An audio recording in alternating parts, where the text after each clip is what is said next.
This is the Golden Gate. It's the East Gate. It's known as the Mercy Gate to Jerusalem. As you can tell, it's been sealed up for a long, long time. For nearly 500 years, the stones of an ancient gate in Jerusalem have stood frozen in silence. No movement, no sound, no sign of change. Yet now, something is different. Something is stirring behind the sealed archway of the Eastern Gate. The shift is small, almost hidden, but impossible to ignore. It is as if the stones themselves are waking from a long sleep, nudged by a force no one can name. This gate is not just old, it is the gate tied to a prophecy that stretches back through centuries of faith and expectation.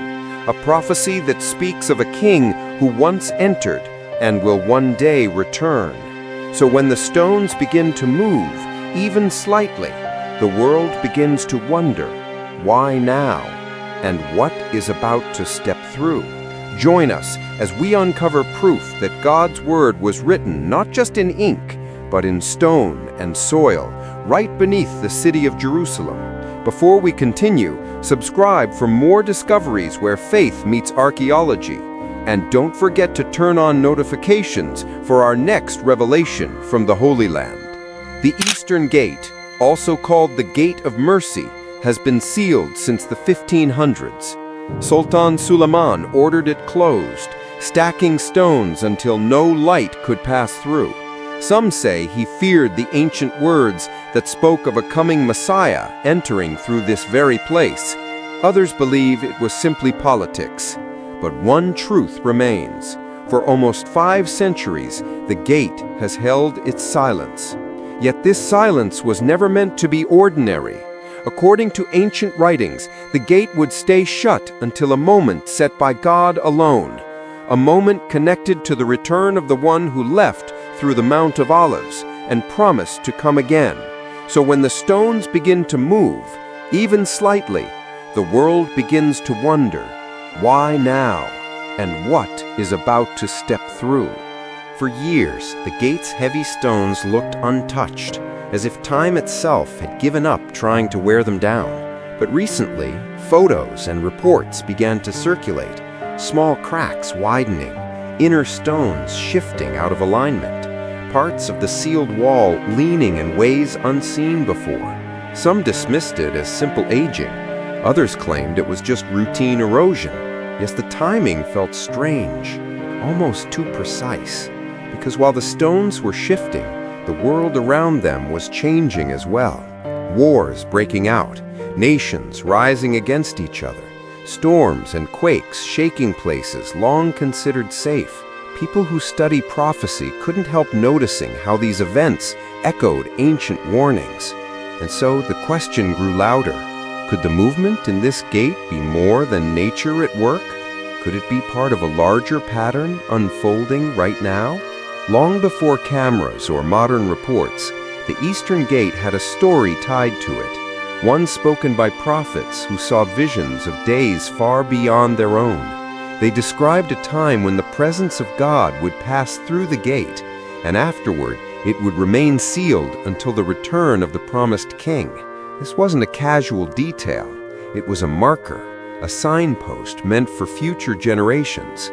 So the sealing of the gate in the 1500s didn't silence the prophecy. It seemed to fulfill it. And every year since, the stones stood like a locked clock, waiting for a signal only heaven could give. That is why today's movement feels different. When prophecy sets a boundary, and that boundary begins to tremble, people pause. They wonder if something sacred is preparing to step back into the world. The direction of the gate matters just as much as the gate itself. It faces the Mount of Olives, the very place where the Messiah once stood, where he ascended, and where ancient writings say his feet will touch again. This alignment is not an accident of architecture. It is part of a divine pattern woven through history. Believers have long watched this spot, knowing the return is said to come from the east. So when the sealed gate facing that direction begins to shift, even in small ways, the symbolism becomes impossible to ignore. Some say it's coincidence. Others feel a stirring in their spirit, sensing a message hidden in the movement. If the gate is waking, what else might soon follow? And why does it feel like the world is moving in rhythm with it? Across Jerusalem, people have begun to speak in low voices about the gate's strange movement. Some claim workers caused it.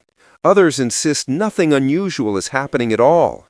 But eyewitnesses describe stones shifted just enough to raise questions, just enough to unsettle the quiet. In a city where every stone holds a story, even a small change can echo loudly. But what makes this moment even more striking is the timing. Around the globe, unrest grows. Nations argue. Systems shake. Hearts grow cold. These patterns match warnings spoken long ago, warnings about days of confusion and rising tension.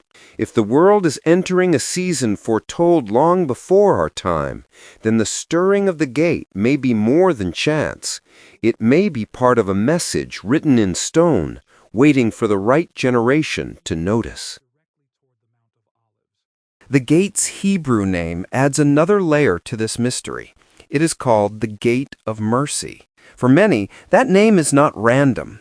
It carries a message about the heart of God, a reminder that before judgment comes, mercy is offered. Before the final chapters unfold, a door of grace stands open. So when the gate of mercy begins to move after centuries of stillness, some wonder if this is a quiet signal, a whisper urging people to return while there is still time. Yet the movement is subtle, almost hidden, as if meant only for those who are watching, those who sense patterns before they fully form, those who understand that sometimes the world's biggest warnings arrive gently at first. If mercy is shifting, what does that mean for the days ahead? And who is the movement meant for? Some scholars argue there is nothing divine about the shifting stones, calling it simple weathering or slow decay. And perhaps they are right.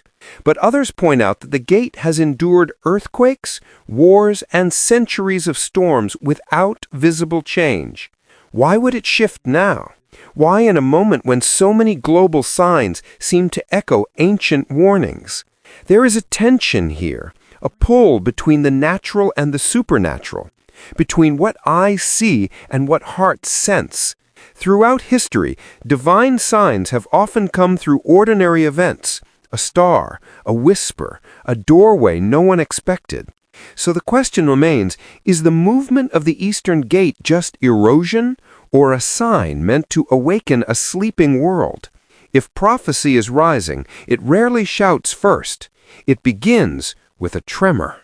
If the gate truly is shifting, it forces us to look inward as much as outward. Ancient writings warn that signs in the world are only half the message. The other half is written in the human heart. The stirring of the gate may point to something larger, but the question becomes personal. Are we awake to it? Or are we moving through life like the crowds who walk past the gate every day, unaware of what stands before them? The return spoken of long ago was never meant to surprise those who watch. It was meant to guide them. So when the gate of mercy trembles, even slightly, it invites a deeper reflection. If this movement is a signal, then time itself may be shifting with it, and the world, knowingly or not, may be stepping into a new chapter. Across the city, the gate stands silent as the sun sets behind its sealed stones. People pass by, unaware that anything has changed. Yet deep within the archway, the small shifts remain, quiet marks that something has begun. If this is only the first tremor, what might come next? History has shown that great movements often start in still places, with signs almost too small to notice. And now, the world watches a gate that should not move begin to move. No announcement, no warning, only a whisper inside ancient stones, hinting that the story is advancing. Whether the cause is natural or divine, no one can deny the timing feels strange, almost planned, almost prophetic. If the gate of mercy is awaking after centuries of silence, then the real question isn't why it moved. It's what might follow.